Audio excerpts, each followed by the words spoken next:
Good evening and welcome to the September 25th, 2014 Xenia City Council meeting. We've been in executive session for the last 15-20 minutes talking about acquisition of property, and we're now ready to begin our regular session.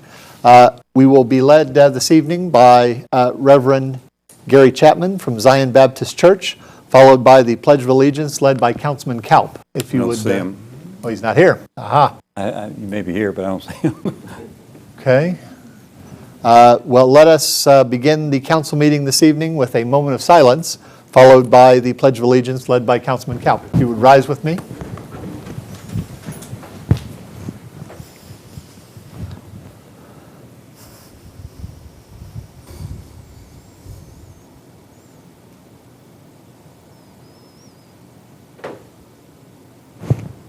Councilman. Amen. I pledge allegiance to the flag of the United States of America and to the republic for which it stands, one nation, under God, indivisible, with liberty and justice for all.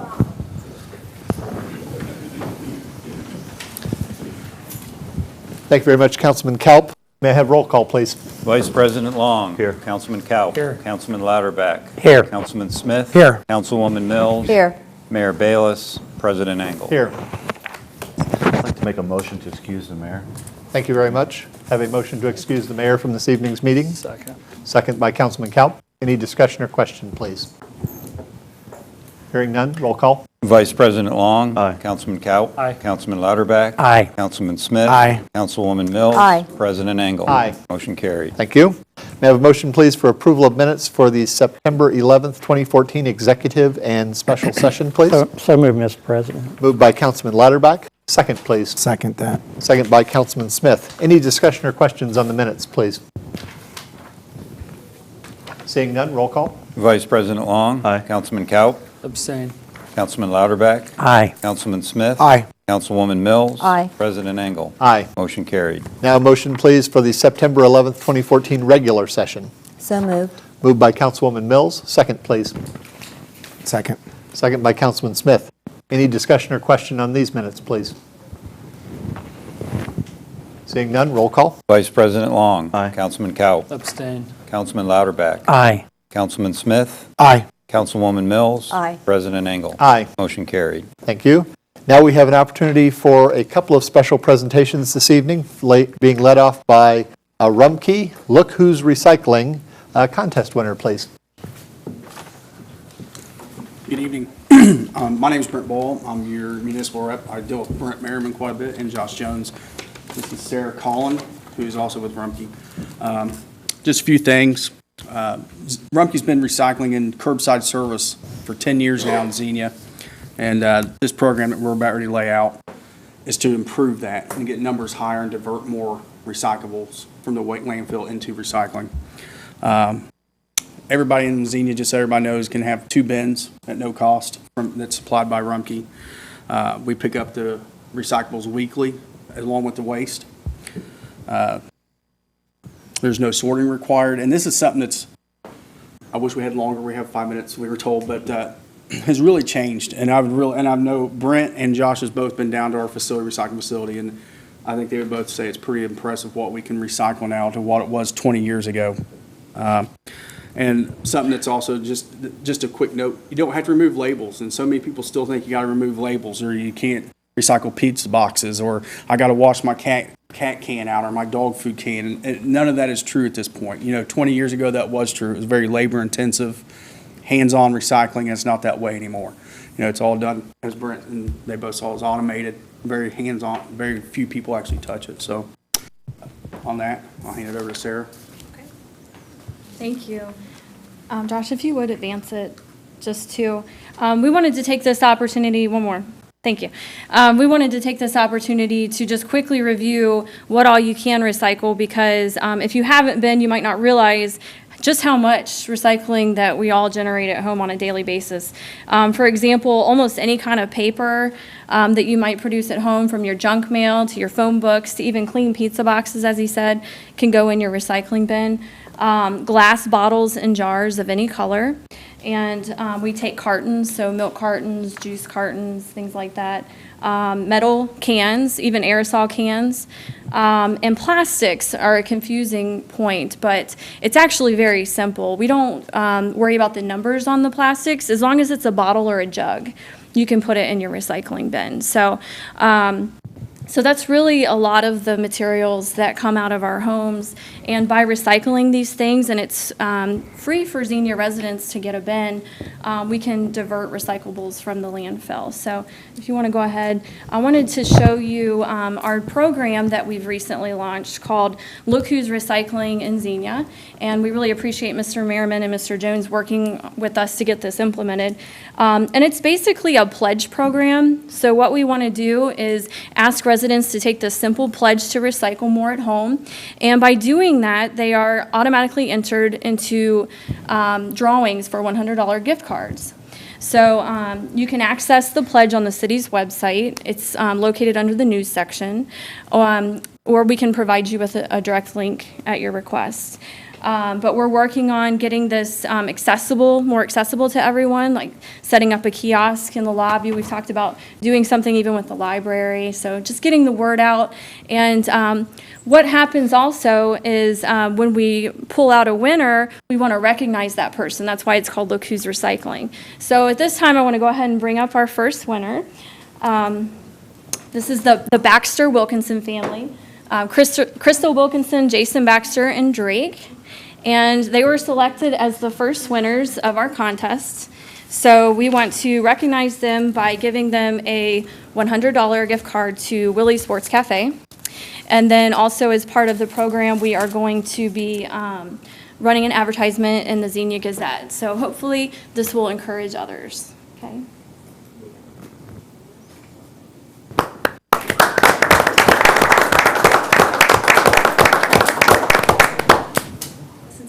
Now. I had something long prepared, but I realized you don't have time.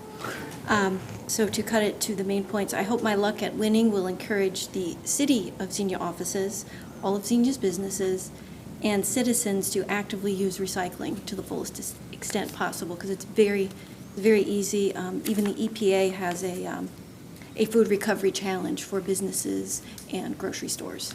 So thank you for this opportunity. Thank you. Thank you very much. Thank you. Just a couple of quick comments. Please. We have bins available at the city hall, right? If a citizen needs bins, how do they? They simply come in and ask, and they'll. No, I mean, is there any other method of them? Can they call Actually, Rumpke? as part of this pledge program, I'm glad you asked. If you're not already recycling, you can request a bin on the pledge. And so we're pulling out those and putting in deliveries. So they'll actually get a bin delivered to their home if they request it. Okay, thank you. Mr. City Manager. Thank you, Mr. President. Just wanted to add to some of the statements that Brent made, because, we've been working countywide with our solid waste district on a new plan. We'll actually be bringing back for a resolution for council support here in the coming weeks. Xenia's recycling rate is single digits. That's not very good. The reality is, even if you're not a green tree hugging kind of person, every ton of garbage going into a landfill you're paying for in your fees. Every ton of garbage that's recycled goes to offset cost to provide the service as revenue for Rumpke, and makes the cost of your trash collection that much more affordable. So, even if you're not into the whole save the earth side of it, the financial side of it ought to make sense for people. So we'll be working a lot more with Rumpke. We've talked about some additional initiatives next year to try to encourage recycling among city facilities and city staff, but then certainly trying to get a higher participation rate countywide. And of course, with the consolidated waste plan, we'll be talking more about some of the yard waste recycling efforts and other trash-related things here in the coming weeks. So just a couple other thoughts to throw out there. Thank you very much. Thank you, sir. Thank you, ma'am. Does Rumpke charge the customer if they recycle? Individually, no. Okay. That's what I was going to say, to make sure that there is no If- charge to the customer If for it's outside recycling. in the city contract, In no. the If city- you're outside the city, if you live in township, it is a separate fee. Yes. But, That's what I that's thought. the benefit to, being in a bid. situation. So within the city limits, there is no cost? No. And I know in the past, that was not always true. So that Correct. was one thing that we got to let people know, that there is no cost to you to recycle. It's only beneficial to everything. Correct. And- Yeah, and- I don't know that people realize that, because I think I know I've had people in the past tell me, well, they charge me $5 a month if I recycle.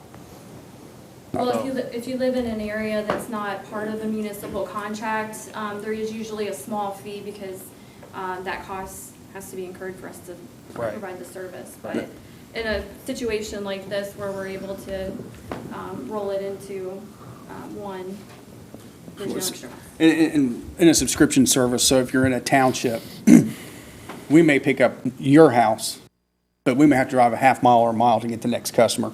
So that's where that cost comes in. But inside the city of Xenia, no, there's not a fee. Because Right, we're but I think picking up we- one after the next. We need to do a better job, whether it's through Channel 5, the website, whatever, of informing the customers that there is no cost associated with it. And I'm assuming, I won't speak out of turn, but I would assume Sarah is going to prepare something for the paper. She could probably put that into the paper and about the Look Who's Recycling. She can add that in there.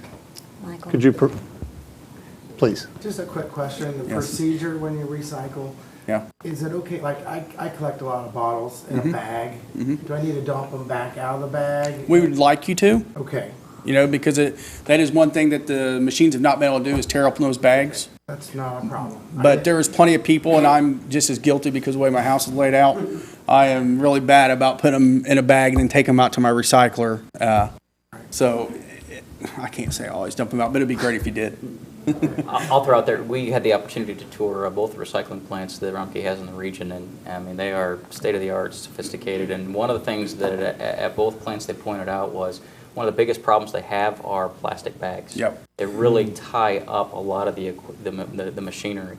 And so, one of the strong things that we'll encourage, even in our website, is just throw the stuff in the bin. That's all you have to do. You don't have to wash it out. You don't have to clean it out. Just put it in the bin. I need 4 bins. I mean, no, literally, I put 3 or 4. Well, one of the things we are discussing is Yep. the option with our next round of bid to look at the totes, which would provide greater capacity, more ease and convenience. And I think one of the other complaints that we've got in the past is that the stuff doesn't stay contained in the bins, Yep. in the bins. So, going the route with the tote would keep it much more contained. And also those, you see great turns off your recycling numbers. Trotwood just went to recycling bins, or carts, excuse me, and it was a 30-something% jump in recycling numbers within 2 months. And I really do agree that that's one of the biggest problems. I mean, I live in Franklin, and I had the red bin for a long time, and I would fill it up, and after I was like, well, I guess I'll put it in the trash. And then I went to a 65, now I'm at a 96. In a family of 4, we produce 1 bag of trash a week, and the rest is our 96-gallon recycler stuff. Because it really is, there's more. Right. It's easier to say, people say, well, what can't I recycle? And it's like easier to say, what can't you recycle at this point? Right. So. Excellent points all around, Mr. Manager. Are we going to put something up? And is there a fax kind of thing that we could put up on our, both Facebook as We've well already as- got some of these materials on Super. Facebook. We've talked about some, enhancing some of these, and Okay. we'll be working with Rumpke much more and moving forward to put information out there. Excellent. Thank you, sir. Thank you all. ma'am. Thank you. Our next item is a discussion of the Greene County Port Authority by Mr. Pete Williams, Executive Director.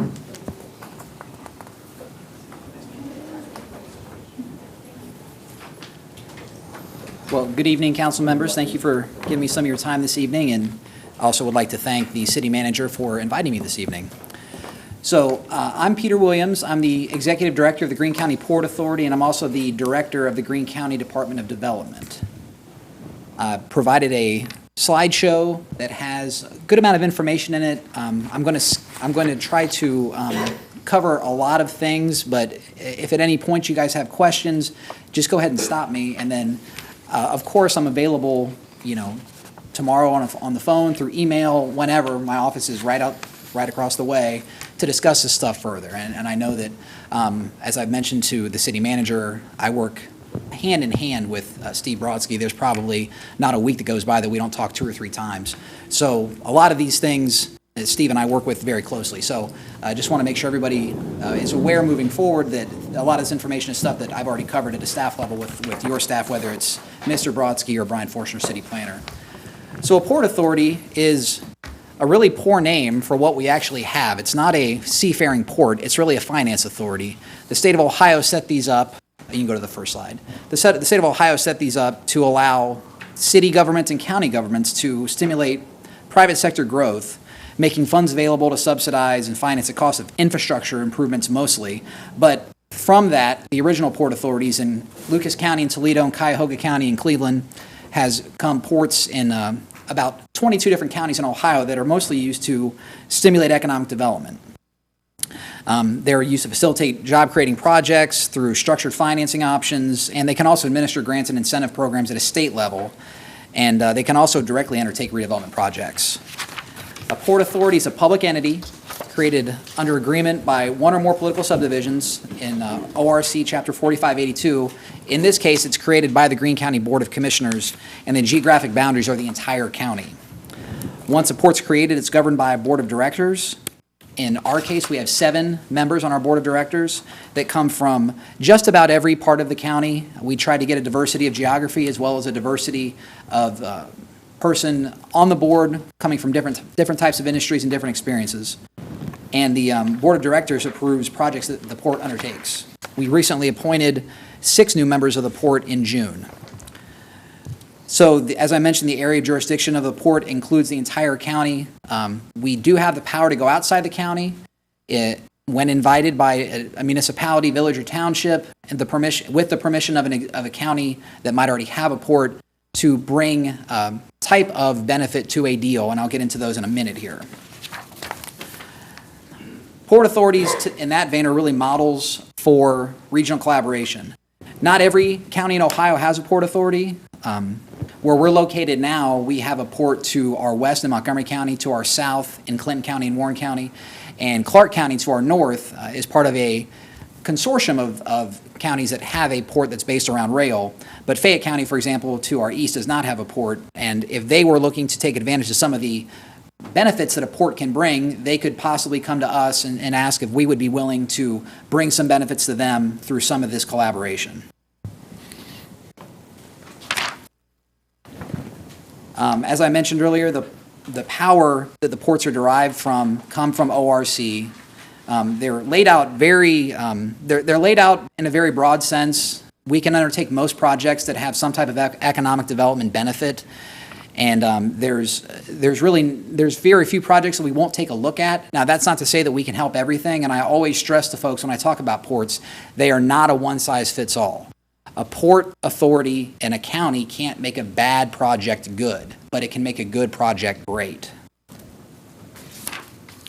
The Port Authority has the power to contract, the power to acquire property, the power to issue government obligation bonds, to issue revenue bonds, the power to levy voted property taxes, and the exemption from property income and sales tax and franchise tax in the state of Ohio, as well as the power of confidentiality. Now, I will stress that in Greene County, when our port was set up in 2007, our county commissioners forbade our port from levying taxes or using eminent domain to acquire property. So those are the 2 powers that the Ohio Revised Code allows ports to have that our port has specifically been nullified from doing from the beginning. I think that's important to note because that means that our port will never get to the point where someone might say that you're just here to take our land or you're just here to raise our taxes. I think our port is much more of a accelerant to development and not necessarily using maybe the more broad powers of government to take anything. It's not like that at all. I want to make sure that everyone understands the power to exempt a project from sales tax is something that we've talked about quite a bit in my office, and we've talked about with folks like Mr. Brodsky and his counterparts in the other cities, villages, and townships in the county. That could be a real game changer for a development deal. If someone is looking to put an office building in or someone's looking to put an industrial building in, and by using the Port Authority, we could give them a sales tax exemption from any building materials purchased in the state of Ohio for that building, you're looking at, right off the bat, potentially 6.5% reduction in the budget on that pro forma for the building cost. A developer is going to look at that and say, that could really get us going from the commercial development side. Obviously, the powers of confidentiality, there's a lot of things that when a real estate deal is coming together, where, the parties might not want to be named, or they might want to make sure that things are kept confidential before something hits the press.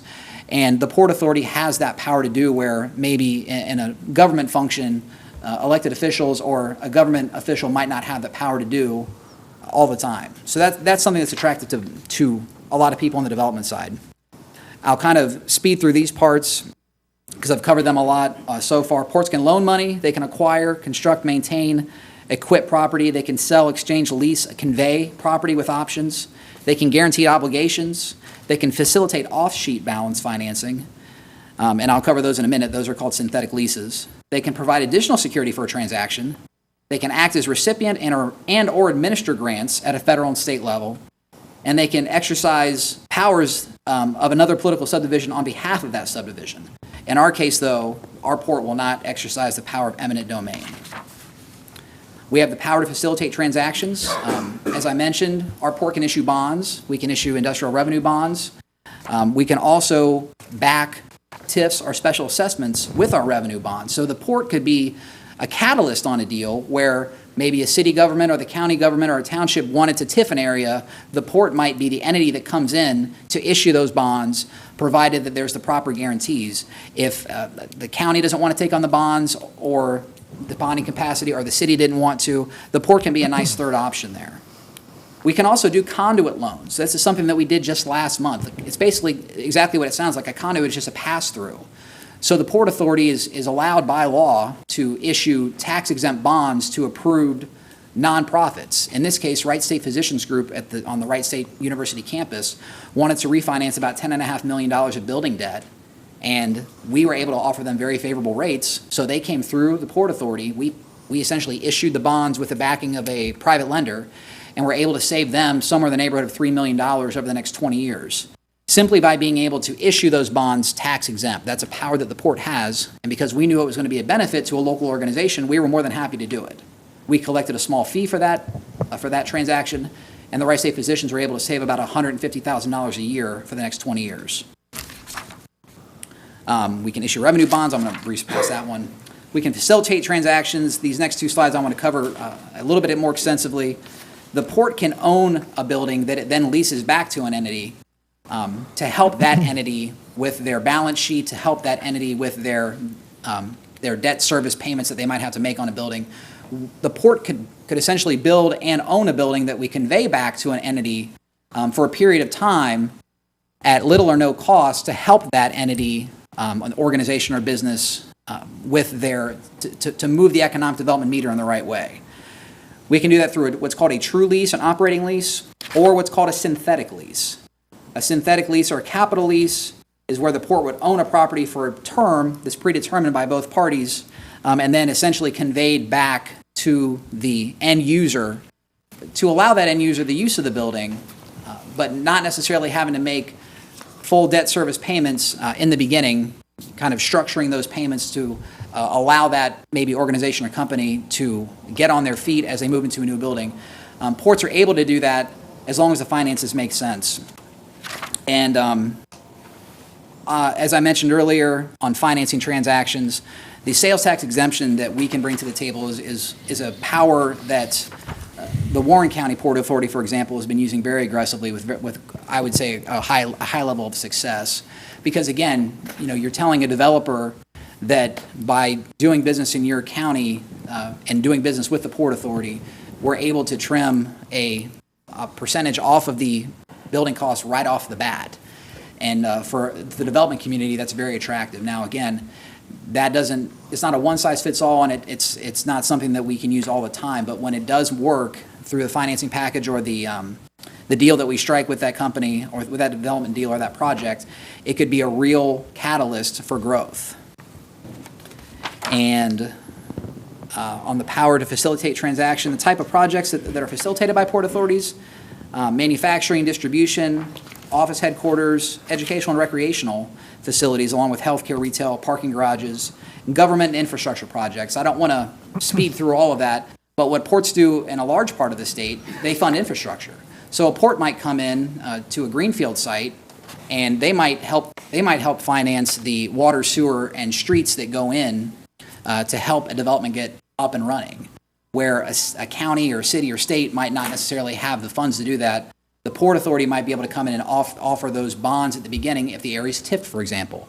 And then the Port Authority would own, on paper, they would own the water, they would own the utility, but they would convey it back to the city, township, or village for, a 99-year lease. As long as the debt service is made through the TIF, then it makes sense for everybody, and the port has the ability to get that cash up front to make that infrastructure work. So I feel like I'm jumping all over the place here. Ports can do a whole lot of things. I would want to stress it's a great tool. It's not a one-size-fits-all. I'm happy to answer questions either tonight or tomorrow or next week or whenever you guys might have questions about this. But I just did want you guys to know here that this is something that we at the county are looking to use to be aggressive with our development community, working with both the private developers and folks like Mr. Brodsky and Mr. Forshner, who we work with every day, to find what project we could find, whether it's in the city of Xenia or elsewhere in the county, where we can bring a benefit through these powers that have been given to us by the state. No questions? That's great. No, you're not Yes, going Mr. Lockhart. you're not going to get away from me. By the way, thanks for meeting with me earlier this week. Absolutely. I'm going to bring you 2 examples that's going on to the city, see if there's going to be a fit. Okay. Number one, it's no big secret, there's a rec center looking to come to Xenia. Is that a possibility of some help for them? Well, absolutely, the port could look into what part of that project they could possibly bring a benefit. So the short answer is yes. The long answer is, with any deal, with any potential project, the Port Authority, along with our underwriter and our council, would look at the potential project and figure out where we could bring the most benefit and where it makes most sense for us to be involved. So the short answer is yes, absolutely. We could be involved. But again, always think of us as a partner. Think, how could the port be a partner on this deal? Because obviously if it's a rec center, we'd be working with the city and we'd be working with maybe other entities to make sure it made sense for everyone, for the port to be involved. Number 2, possibility of a new city hall. Is there any way that Port Authority could partnership on that? Well, again, absolutely, the port could. And the port could, for any development project, especially if it's maybe a government-owned facility, those are where ports have had a lot of success, especially in places like Franklin County, the greater Columbus port. They might build a parking garage because the parking garage is attached to one of the state buildings where they know they're going to have leases. So the port would jump at the opportunity to put a building up where the lease is guaranteed, because there's going to be an occupant. So in the case of a government facility, again, think of the port as a partner in this. They would be one piece of this equation, but I think the port could definitely be a member of that, maybe 3 or 4 different folks or 3 or 4 different entities that made a building like that happen, along with obviously the city and possibly infrastructure with the county or whatever it might be. The port could definitely be a part of that. Thank you. And that's something that we could absolutely explore. On the sales tax exemptions, is that for only new construction or renovations also? It can be for renovations in some cases. But it would, again, for new construction, it's very easy to use that. The Port Authority would have to be involved.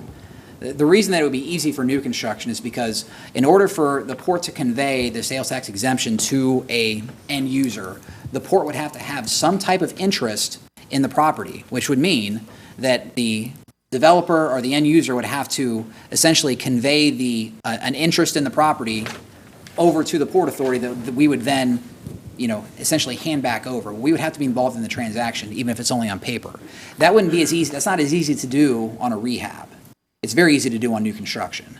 But there's ways it can be done. It's just, to be quite honest, it's a lot easier to do on new construction. That's where the majority of it's done. Is there like an example you can give us of where the Port Authority was involved in the county here? Yeah, 2 examples. The first one I gave was Right Safe Positions through the conduit financing we besides did. that The only other deal the Port Authority's done since it came into existence 7 years ago was the expansion of the Green Ink facility on Fairgrounds. They did a $6 million expansion in 2008 that the Port Authority issued the bonds for and financed. So the port wasn't incredibly active for those years, but it's something that we feel when it is appropriate, it could be a very effective tool. So we're just trying to find the right fit, and that's why I'm here talking to folks like you to make sure that everyone knows what we have and what we're able to do. Thank you. Other questions? Mr. Vice President? Where does the operating cost of the Port Authority come from? Almost exclusively from fees generated from the deals. And it's a very simple, the Right Safe Physicians, for example, we refinanced $10.5 million of debt for them. They paid us a 0.5% fee on the total bond transaction, which was it's a 0.5% of $10.5 million, which is about $54,000. So they cut us a check in the beginning based on the benefit they're going to get long term. And there's other equations there's other formulas that we'll work out. For a sales tax exemption, for example, if you're going to put a $10 million building in, and $8 million of that is building costs, and I give you the full sales tax exemption, and you get 6.5% off of all 8%, or I'm sorry, of all $8 million of those building costs, then you're looking at saving yourself several hundreds of thousands of dollars right off the bat. We would then want a small percentage of that in the beginning in the form of a cash payment. So that's how we generate our fees. It's all we generate all our fees from transactions. And who picks the governing body? It says once created, the Port Authority is governed by board of directors. And who picks those directors? The board of directors was appointed by the county commissioners. And all of the county, it says that there's area jurisdiction report includes all the territory of the political subdivision that created the Port Authority. Does that include all of Greene County at this time? That's correct. Thank you. Other questions? Councilwoman? Thank you for coming. I think this is very interesting. And sitting on council all of these years, I never realized that we had a port authority for 7 of them. So I think it's a gem that has not been set out very clearly to everyone. And again, would you please state where you are located at and how that people could get a hold of you if they have an interest in being able to use some of these services that you have? Absolutely. My address is 61 Green Street, across from the courthouse, stone's throw that way. And I'm going to leave, I think I got enough. I'll leave a couple more business cards here with the city manager. And if you ever, if you need to get a hold of me, honestly, you might just pop into Mr. Brodsky's office. I'm calling him every day. So I'm always bugging him. Or we're on the phone with each other. So, but I'm very accessible and work very closely with staff already. And as to your observation about the port, I would say that I think the county needs to take a share of that. This was not something we used very aggressively, and it's something that we're looking to find ways to. We're looking to find every tool at our disposal here, and this is one of them. And it's not a one-size-fits-all, but when it does fit, it fits very well. So that's why we wanted to make sure that folks like you are aware of this, and this is what the direction we're heading in. Thank you. Thank you. Any other comments, please? Just one quick thing. It was mentioned earlier about the possibility of funding our city facility projects through the Port Authority. I did contact our bond counsel today. And there still may be some things we can do. Obviously, in part, it's going to come down to whether there's any kind of credit enhancement by going through the Port Authority and what arrangements we could work through. We were initially thinking there might be some cost savings associated with it, and that does not appear to be so in discussion with bond counsel. But it's certainly something that we can take a look at as we're exploring that. And government entities are a little bit different because some of the advantages that we enjoy as the port, you guys already have. Right. So I think where our sweet spot is going to be is helping private developers right. with some of the incentives that we can bring. And it doesn't, we don't, as a county standpoint, we don't have to lay any money out to do this, and that's very attractive to us because we feel like it's a tool we can use. That's it's good because of what it does, not necessarily because we can write a check for somebody. Thank you very much. We appreciate the All right. presentation. Thank you for your time. And hopefully everybody got a business card. Yes. And please feel free to contact me whenever. Thank you. Thank you, Brent. Moving on, we have an opportunity for audience comments this evening. If anyone would care to come and address the Xenia City Council, please step to the podium, give us your name and address. Limit your comments to 2 to 3 minutes, please.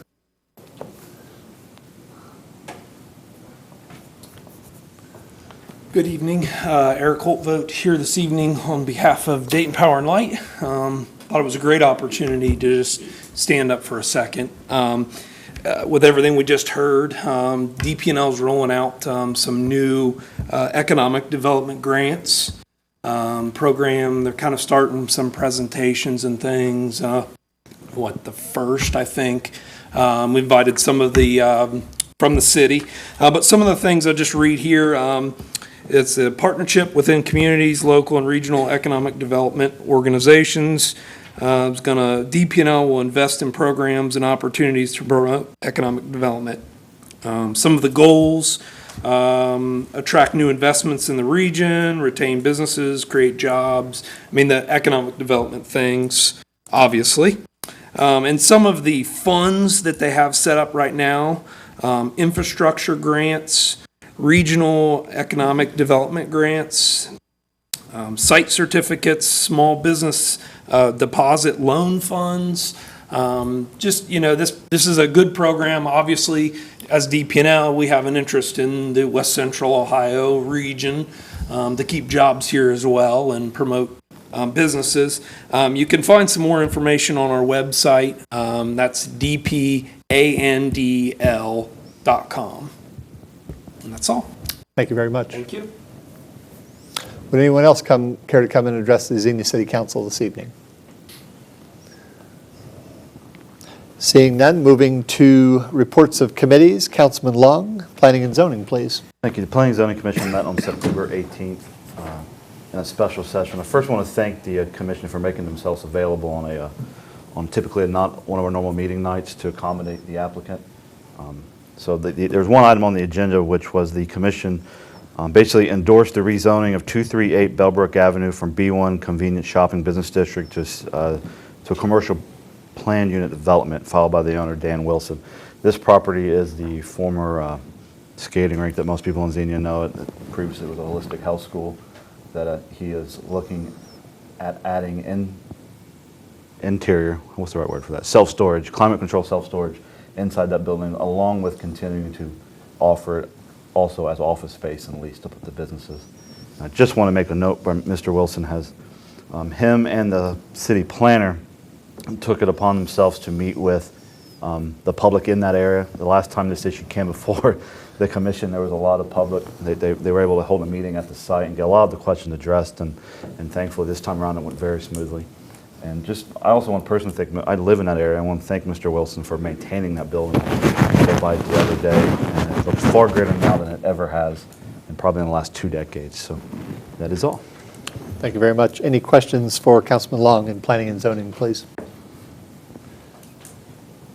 Seeing none, Mayor Bayless is absent this evening. Mr. City Manager, do you have anything from mayors and managers, please? Yeah, our last meeting, we introduced the new base commander, Major DeVilliers. Colonel DeVilliers, to get it right, and had a presentation on the Air Force Museum Foundation and the plans they have for the upcoming expansion. So again, one of the absolute gems in the Miami Valley region, attracting really world-class amenities, and so I had a nice presentation. I think we meet again here in the next couple of weeks, and that'll be in Kettering, I believe. Thank you very much. Anything for the city manager? Seeing none, Councilman Latterback, MVRPC, please. Thank you, Mr. President. MVRPC met September 4th, just a couple of items. There's a list of about 20 MVRPC funded projects expected to be completed by 12/31/14. The one directly involved in Xenia's Kinsey Road widening reconstruction. They had a target date of 9/1/14, so I guess they kind of missed that. Do you have any idea when that project? Last I knew from ODOT's schedule, it was supposed to be at the end of the year, like you just said. So okay. That's not an updated date for that. Okay. It's an ODOT-led project. Yeah, all right. Anyway, also the administrative offices are going to be moved to Suite 710 North Ludlow Street. And one item, and I've talked to you about this, Brent. On the resolution, we were, I guess we're waiting for Beaver Creek Township and Greene County for the resolution for Green 35. If they don't get on board soon, I would like, as a council, to move forward. There's a lot of politics involved, but I think we as a council support it, and city management supports it. So, do you have an update on the resolution? Yeah, we had originally drafted a resolution for the city, for council, to hopefully adopt a resolution of support for the project, and if you recall, we delayed that because we were working to try to get a joint resolution to include the county commissioners, City of Beaver Creek, and Beaver Creek Township. In general, I think there's concurrence on what the support is. There are some concerns, I think, that have been raised by primarily the parties that would ultimately be responsible for providing the match portion of that, because you're talking a considerable amount of money for the match portion. That's kind of delayed, I think, the joint adoption. So I wouldn't necessarily be opposed in terms of recommendation to say it wouldn't hurt for us to move forward with the recommendation. Obviously, we are an indirect beneficiary of the project, and we don't have any skin in the game, so to speak. But definitely a beneficiary of the project. So if it's council's will and you want to go ahead and move forward with something independently, we can certainly facilitate that fairly quickly. I just get your opinion. What would be your advice to wait, or? It's always good to have a joint resolution of all the impacted entities, but Okay. I can't tell you when that might be. I understand. So much of this is very speculative. I understand. Well, I'd be willing to wait if the rest of the council is willing. Thank you. Anything for Councilman Latterback and MVRPC, please? Seeing none, moving to items from City Council and Mayor. We have one item this evening. Introduction of an ordinance to amend Xenia City Chapter 204 Official Standards and Chapter 298 Fee Schedule and Emergency Ordinance to amend Chapter 1026 Street Pole Banner Sponsorship Program Policies and Guidelines, and Chapter 298 the Fee Schedule. I believe you all have this item in front of you this evening. And I am... Me to present? Please do. Sorry. That's all right. And President Engel had already mentioned a lot of numbers and a lot of statements, so I'm just going to cut to the chase and tell you that we are very excited to offer the street pole banners again. Those are the lovely blue banners that are out front on many of the light poles. This program was approved by City Council in 2009. Since then, many banners have been placed, and the last banner ordered was in 2011 at a cost of $120 per banner. That cost is the banner's fee, and it's also the removal, installation, and storage. And BRCA reserves the right to update this fee, and that is part of our charter. So the charter states that we can do that. Unfortunately, since purchasing the last one in 2011, the cost has gone up, and that is one of the things that we are moving forward with, is to ask that this council will approve the additional fee to be able to purchase these new banners. We have approximately 30 new poles, and we have had at least 15 people contact saying that they would like to purchase a new banner. So one of the steps that we must do is to come to council and ask them to approve an additional fee. And in a separate matter is the city manager's office has received several requests from citizens to purchase a City of Xenia flag to display. If you look at the flags, you have the United States flag, you have the state of Ohio flag, and then we have the white with green City of Xenia flag. And many people are asking to buy that. We have never have any of that in code, so staff has asked that that also be reflected in this agenda, to first introduction amendment to standard the size, the fees, and offer a city flag, and then also to support the street pole banner sponsorship program and make a change to the fees. And one of these will be asked as, first action would be asked to waive council's policy to hold a public hearing. A second action is an introduction to work with the city flag to make it available to purchase for individual citizens. And the third one is to waive a reading at 2 concessional meetings and pass as an emergency because we have so many people interested in the street pole banner sponsorship. So we would like to get moving on that as soon as possible. Thank you. So I take it I have a motion from you on the first action item. May I have a second, please? So Moved by seconded by the Vice President. Any discussion or question on the first motion? Councilman Latterback. What's the cost of the new flag? They have gone up to $150. These flags that we have purchased in 2011 still look wonderfully new. We take very good care of them. We take them down and put them up and try to do our best. The actual banner policy guarantees them for a life expectancy of 3 years. We have far past 3 years. So, Okay. and the reason why I think some of it too is that the vinyl is part of a petroleum product which has gone up tremendously in price since 2011. And so basically if you break it down, it's $10 more a year for the promised guarantee of the 3 years. I'll get ahead of myself. What's the price of the city flag? That I do not know. Okay. Yeah, it's $65, and that's the actual cost to us. There's no margin or I furniture. should know this, but do we fly the city flag out here? The correct way to, and veterans have told me the correct way to flag should fly. It's United States, POW, Greene County, no state, I'm State. sorry. And then it would be, Our local flag. okay. Just curiosity. Yeah. We're having a little bit of flag etiquette here. Thank you. So we have a motion and a second. Any other discussion on the motion, please? Seeing none, roll call. Vice President Long. Aye. Councilman Kaup. Aye. Councilman Lauterbach. Aye. Councilman Smith. Aye. Councilwoman Mills. Aye. President Engel. Aye. Motion carried. May I now have an introduction of the ordinance, please? So introduced. Introduced by Councilwoman Mills. Thank you. And finally, a motion as an emergency, please, to pass these issues. So moved. Moved by Councilman Kaup. Second, please. Second. Second by Councilman Smith. Any discussion or question on the last motion, please? Seeing none, roll call. Vice President Long. Aye. Councilman Kaup.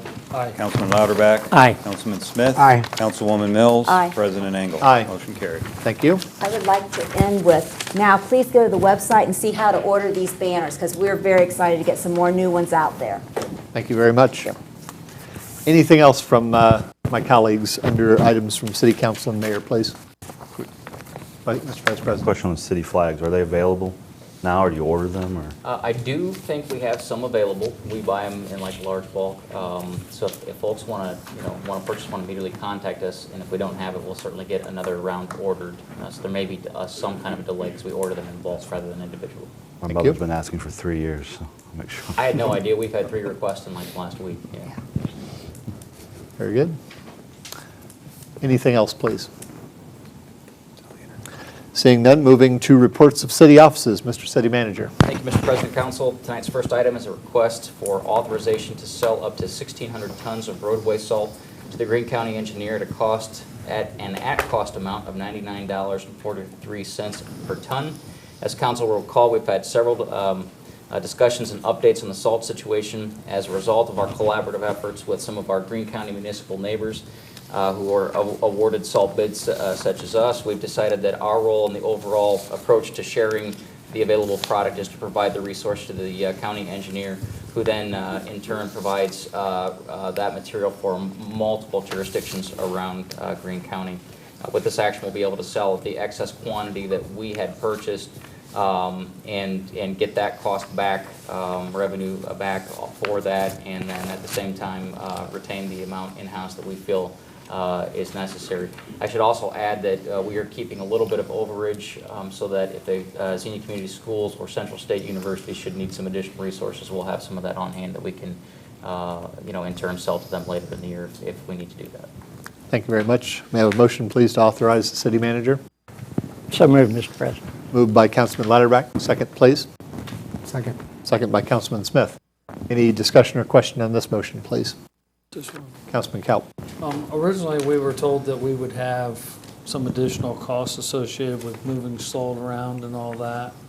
So are we just going to absorb those costs? Well, some of them have been reduced or eliminated.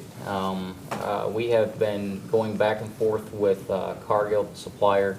Their bid response and after several repeated requests to alter their policy was initially they were only going to deliver it to one spot, the spot that we put in the original bid request, which meant that we would have had to house it and then distribute it and a lot of costs associated. They have since relented because it's actually closer and easier for them to deliver the material to the county engineer's office. They have agreed to make that concession for us, so that's eliminating a lot of our costs. Thank you. Anything else, please? Seeing none, roll call, please. Vice President Long. Aye. Councilman Kaut. Aye. Councilman Lauterbach. Aye. Councilman Smith. Aye. Councilwoman Mills. Aye. President Engel. Aye. Carried. Thank you. The second item this evening, staff is requesting authorization to purchase a Morbark Beaver 15R chipper from the Columbus Equipment Company through the Ohio Department of Administrative Services Purchasing Program in the amount of $52,080. The city has been using an unreliable 2000 model chipper that has nearly reached its end of life. The model that we currently own and use is capable of mulching branches of only up to 2 inches in diameter. The model that we're seeking to purchase would expand our capacity to the 6-inch diameter brush, making our service efforts a lot more efficient. I should just add, too, that this piece of equipment has gotten a ton of use over recent years with ice storms and wind storms and some of the various natural issues that we've had to deal with. So this is an important piece of equipment, and again, it's off the bid list, and it's part of our 5-year CIP, our replacement schedule. Thank you very much. May I have a motion, please, to authorize the city manager to purchase? So moved, Mr. President. Moved by Councilman Lauterbach. Second, please. Second. Second by the Vice President. Any discussion or question on this motion, please? Seeing none, roll call. Vice President Long. Aye. Councilman Kaut. Aye. Councilman Lauterbach. Aye. Councilman Smith. Aye. Councilwoman Mills. Aye. President Engel. Aye. Motion carried. Thank you. On September 9th, 2014, the Miami Valley Regional Planning Commission announced the availability of federal funds to its membership jurisdictions through the Surface Transportation Program, or STP. This round of project solicitations is slated for state fiscal year 2020. Staff is proposing application to this round of STP grant funding for construction of a new roadway that would cross West Main Street and connect the Lanewood neighborhoods between Progress Drive and Allison Avenue. At present, there is a 1-mile segmentation of these areas in the heart of the city requiring motorists to use either Allison or Progress to get north or south of the Lanewood neighborhoods. Implementation of the new intersection would facilitate more efficient vehicular access for members of our community. It would enhance accessibility to and for public service operations and would be of great tactical response benefit to our public safety forces. Staff is requesting this evening adoption of an emergency resolution authorizing submittal of an application to MVRPC for the Surface Transportation Program funds for the construction of the Lanewood Connector Road. Thank you. May I have a motion, please, as an emergency for the resolution? So moved. Moved by Councilwoman Mills. Second, please. Second. Second by Councilman Lauterbach. Any discussion or question on this motion, please? Councilman Kaut. Thank you very much. Are we talking about the road behind Kroger? This would be a new intersection right on Main Street in the stretch from Allison to Progress. You know, currently that's about a 1-mile segment there where you cannot get north or south without going to either Progress or Allison. Correct. And so it is yet to be determined exactly where that would go and what road or roads it would line up with, but it would provide a stoplight and an intersection there that would provide north and south access across Main Street where it's currently segmented. Well, you know where I'm talking about, right? Yeah. The road that's already there that's a dead end, at the end of Kroger, or behind Kroger, like. Yeah, when you say behind Kroger, yeah, you're obviously they got the Lanewood neighborhood through there as well. Yeah, the city manager's right. Part of what we would do if we get funded for this, the first thing that the engineer would get on board to do is basically look at feasibility from a constructability standpoint and a cost standpoint where that road should lead. But yes, that neighborhood behind Kroger's is obviously the north connector portion of Lanewood. Which is Reed Avenue, right? Please? Reed Avenue. Right. Reed goes along the road on the north side, and then June on the south side. Correct. But you would have to take, if it was any place else but right there, you'd have to take houses out. Well, yeah, we recognize that there's going to be property acquisition, and that's going to be part of the estimate for the grant. Obviously, we have to do the standard appraisal, the fair market value, et cetera, et cetera. But right now, at this 2 seconds, we're not sure where exactly that's going to go. But yes, you are correct. Okay, I guess my only concern was if it was that existing stub right there behind Kroger, we would, once the Main Street Main Street project on the west side of Walmart gets going, we would literally have 1, 2, 3, 4 stoplights within probably a half Yeah, mile. and that's certainly not the intent there. It'll be farther down. Yeah, And go ahead. I was going to say, this obviously is creating another impediment, if you will. It's an intersection that would have a stoplight. But the truth of the matter is we do see a lot of speeding issues through that portion, so traffic calming through there would actually be a good thing, and the stoplight would help to enhance it. No, I'm okay if it's like way further down, but if it was where that stub is, Yeah. and that's where I was thinking we were talking about. It's kind of too close to progress. Is that what you're saying? You don't really, it Correct. defeats the purpose. Plus, it's right on top of that new entrance into Kroger. Correct. I mean, it's just, Right. I mean, it's one thing No. after another, right? No, wait, like I said, where exactly it's going to be, we don't know yet, but it's going to be further to the east than that, I can assure you of that. Okay. Any other discussion or question? Mr. Vice President? I understand it's a grant of 20%, but why is this intersection the priority for this grant fund? Can it not be used anyplace else, or? Because as I put in the staff report, we stand a chance of getting funded for this because it's in the MVRPC long-range transportation plan, which I know Councilman Lauterbach is very familiar with. Your chances of getting funded through projects at MVRPC is slim and none if it's not already in their long-range plan. And it's been I should say it's been in our thoroughfare, the city's thoroughfare plan, as long as I know, and maybe the city planner you might have more information on that. But the reason why, as I stated in the staff report, I think it's just a matter nobody's pursued it. Why? Because that's old 35, and there was always the perception, well, geez, ODOT's got limited access control rights on that. And we obviously know that's not the case anymore because otherwise that Kroger access road wouldn't have been able to be constructed. And yes, the city planner and I have it in writing from ODOT that says it's your guys' call. You guys mean the city of Xenia. Okay, thank you. Thank you. Anything else, please? Thank you. Need a roll call. Sorry, I'm one ahead of myself. Roll call, please. Vice President Long. Aye. Councilman Kaut. Aye. Councilman Lauterbach. Aye. Councilman Smith. Aye. Councilwoman Mills. Aye. President Engel. Aye. Motion carried. Thank you. The next item this evening, staff is requesting the adoption of an ordinance as an emergency amending Xenia Codified Ordinance Chapter 1490, Property Maintenance. The law department has determined that the penalty clause in the City of Xenia's Property Maintenance Code is overly vague and does not allow the city to prosecute violations of the code. The code must be changed in order to allow full enforcement of the code. The amendment is requested as an emergency ordinance as there are several property maintenance code violations for which compliance deadlines have passed and of which prosecution cannot proceed until the ordinance is amended. Thank you. May I have a motion, please, as an emergency? So moved. Moved by Councilwoman Mills. Second, please. Second. Second by Councilman Smith. Any discussion or question on the motion, please? Seeing none, roll call. Vice President Long. Aye. Councilman Kaut. Aye. Councilman Lauterbach. Aye. Councilman Smith. Aye. Councilwoman Mills. Aye. President Engel. Aye. Motion carried. Thank you. Mr. President, Council, I have one additional item that was not scheduled as part of the published agenda, and the purpose for that is because the details for this really just kind of came into place within the last 24 hours. Tonight, I'm presenting a request for an adoption as an emergency of an ordinance to appropriate additional funding in the amount of $10,000 into line 101-1550-53190. This funding would be used to engage services to develop a facility redevelopment concept plan for the former Kmart building in the Xenia Town Square.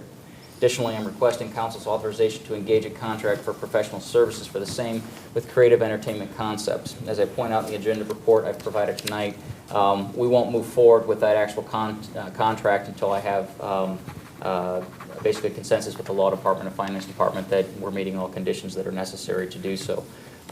Essentially, what we have is an opportunity working with Creative Entertainment Concepts as well as another private developer to look at conversion of that facility for use potentially as a movie theater as well as some retail and food service or similar space.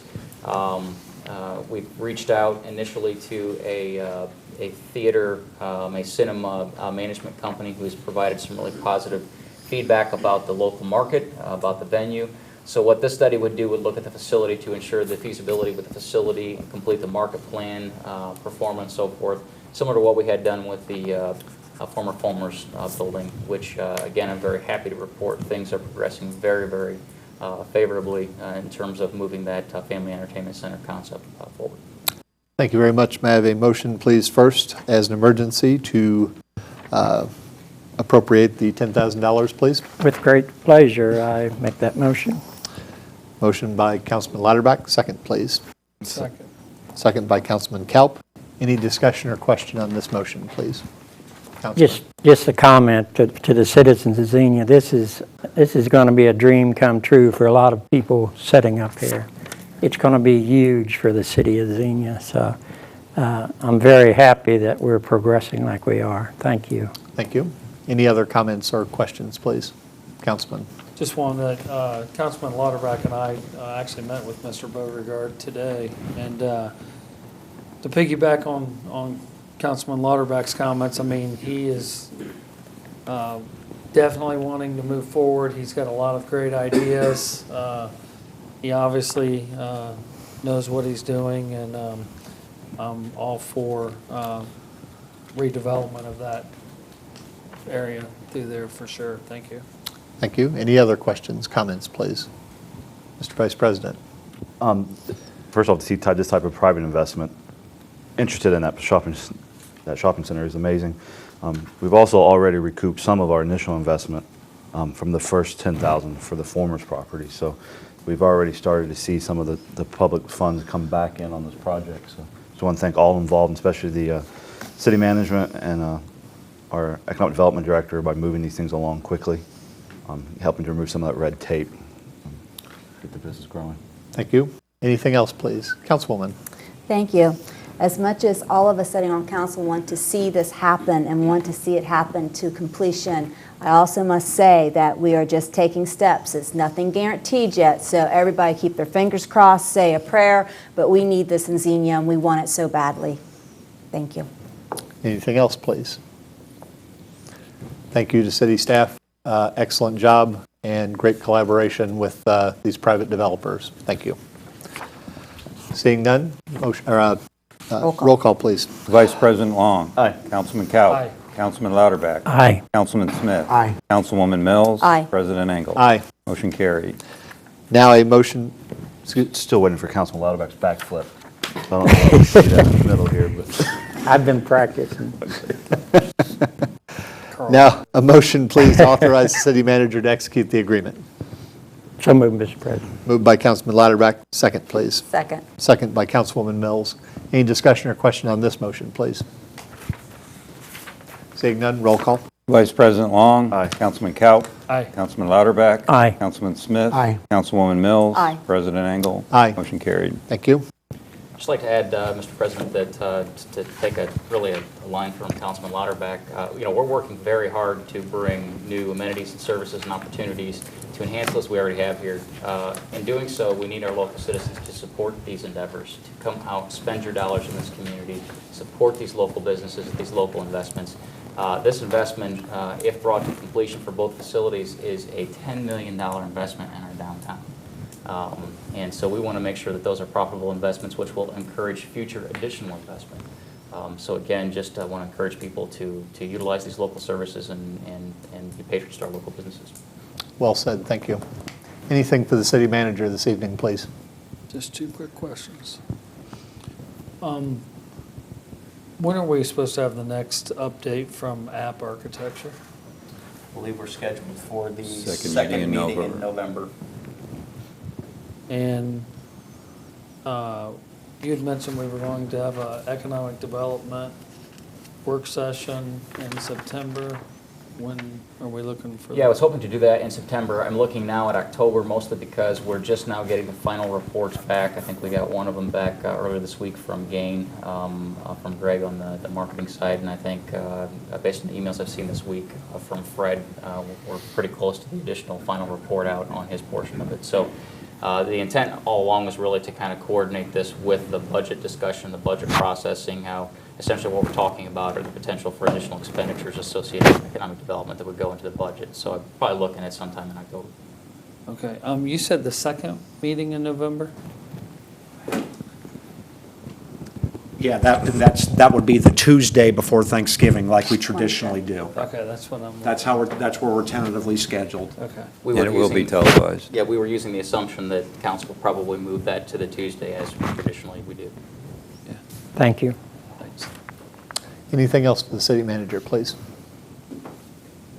Seeing none, Mr. Finance Director. Thank you, Mr. President. A few items this evening, the first of which I'm asking for an emergency resolution accepting the amounts and rates as determined by the County Budget Commission and authorizing the necessary tax levies and certifying them to the county auditor. This is the final step in the 2015 debt tax budget process.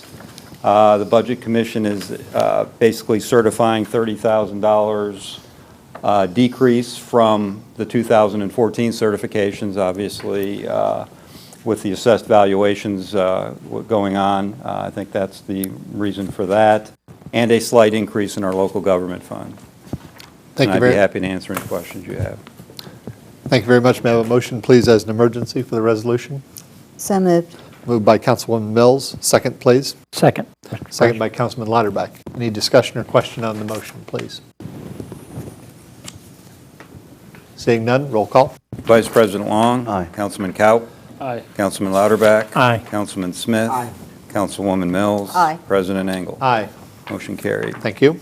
The second item I have is an introduction of an ordinance creating the Information Technology Fund and a Police and Fire Capital Improvement Fund in Section 236.05 of the city's codified ordinances.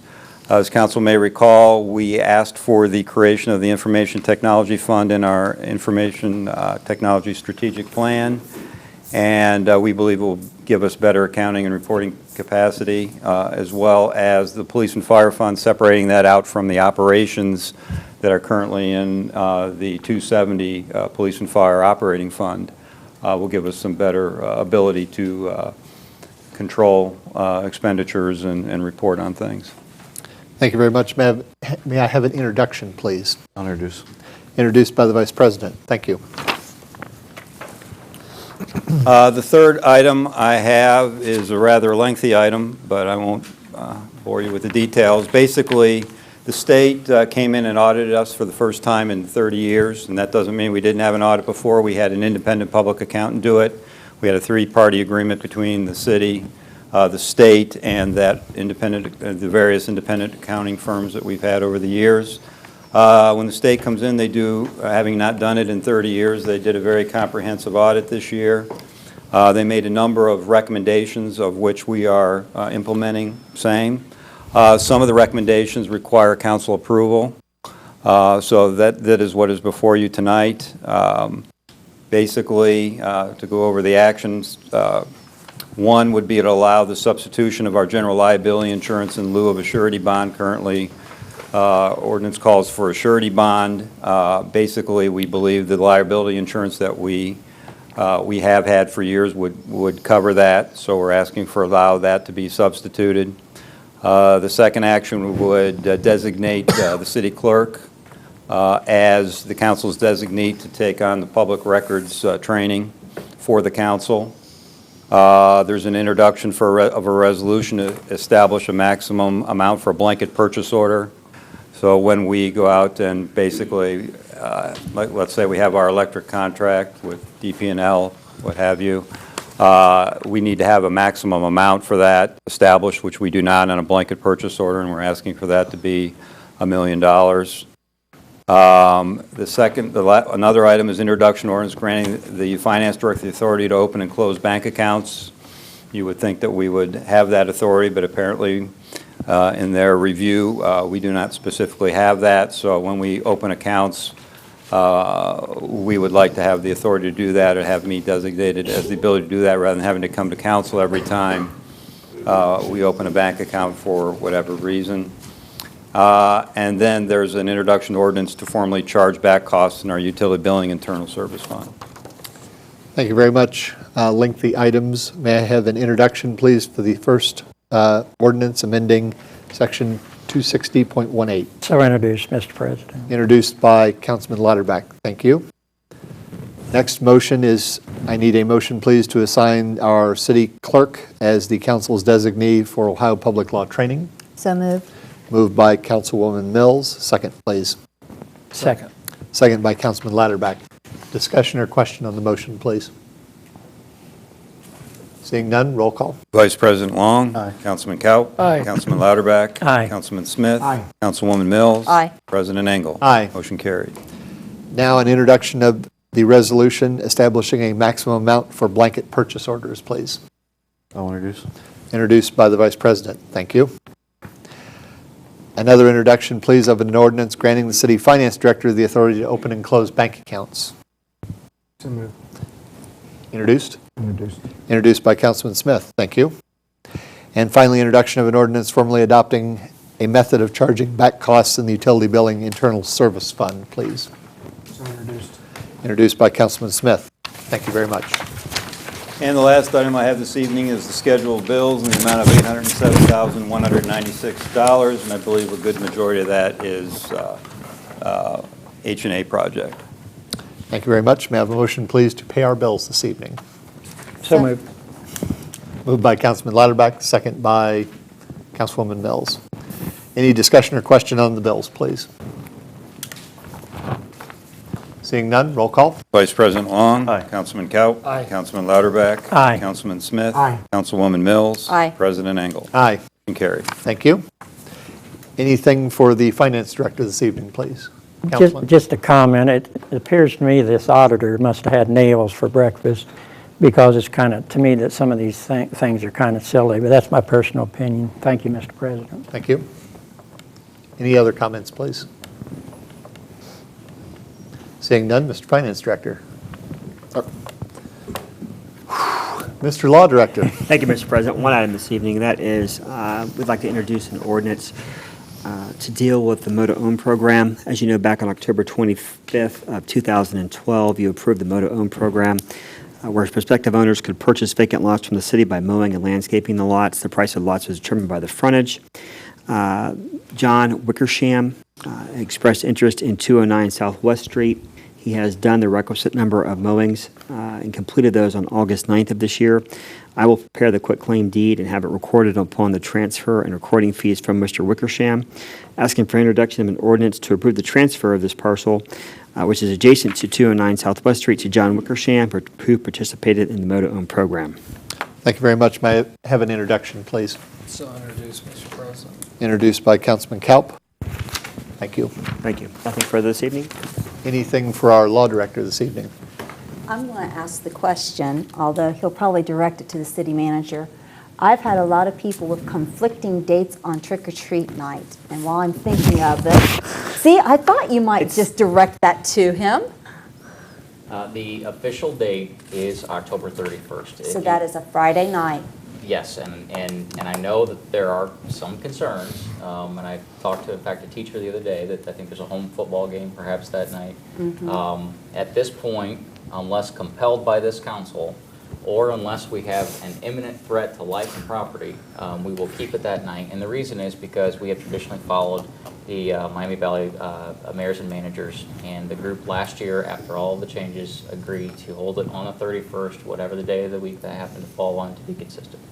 So at this point in time, that's where we're at. Okay, well, like I said, I've heard some people say, oh, no, and I'm like, no, that's what I thought was right, so I just wanted to make sure. So we'll start letting everyone know. Thank you. Thank you. Anything else for the Law Director this evening, or the City Manager? Only I'd like to personally thank and commend the Xenia Police Department for their actions this past week. I think they were unbelievably professional and prepared. In particular, I would like to single out Captain Steve Lane, who put in an amazing amount of time and effort to ensure that things went as well as they did. Thank you very much. I wholeheartedly concur. Summary of action items. Mr. City Manager, any updates to the items in front of us, please? I think we're up to date on all things, and those that are not are scheduled for upcoming meetings. Thank you. Any additions or deletions from my colleagues, please? Seeing none, moving to reading of communications and discussions. Councilman Smith. Thank you, Mr. President. Just one thing, I was able to attend the Community Days festival last weekend. I was only able to go Friday, and I walked around, and I just want to commend that festival. That was a really nice treat. Had a good time. I thought it was pretty nice size, and a lot of people were there. And the city booth looked really good. It was staffed by our employees. And I just want to thank everybody that was involved in that. Thank you. Councilman Lauterbach. Thank you, Mr. President. Just one thing, I want to wish the Xenia Bucks good luck tomorrow night. You know, Cincinnati Moeller, they beat one loss this year to Moeller. They're the #1 team in the state, and they are a Division I team. So Xenia has nothing to be ashamed of, and I just wish them the best tomorrow night. Thank you. Thank you. Councilman Cowell. Thank you very much. I'd like to congratulate Mr. Baxter on his recycling award. Jason and I have been friends for about 25 years. He's a fellow motocrosser, so we go way back together. Also would like to congratulate Team Killcare. They went to Indianapolis, Indiana, and won the regional team championship out there in Indianapolis, representing Xenia, Ohio. I know two of the drivers, I think we're from Huber Heights though, but one of them was Steve Collier that lives here in Xenia. So congratulations to Dave Cotterill and the whole group from Killcare representing the city of Xenia in the region with the championship. Thank you very much. Councilwoman. Thank you. First off, I wish that Mayor Bayless will feel better. She's a little under the weather. That's why she was excused. And I'm very sad that she's not here with us, because together we could announce Worship in the Park. Mayor Bayless's church, United AME, and my church, Faith Community United Methodist Church, are going to hold a combined service this coming Sunday at Shawnee Park, and it's supposed to be beautiful weather at 10:30. So we'd like to invite everyone to come out and celebrate with our two churches, and then we're going to have a light lunch to follow, and it should be a wonderful time. So if you are not busy at 10:30 Sunday, please come and join us.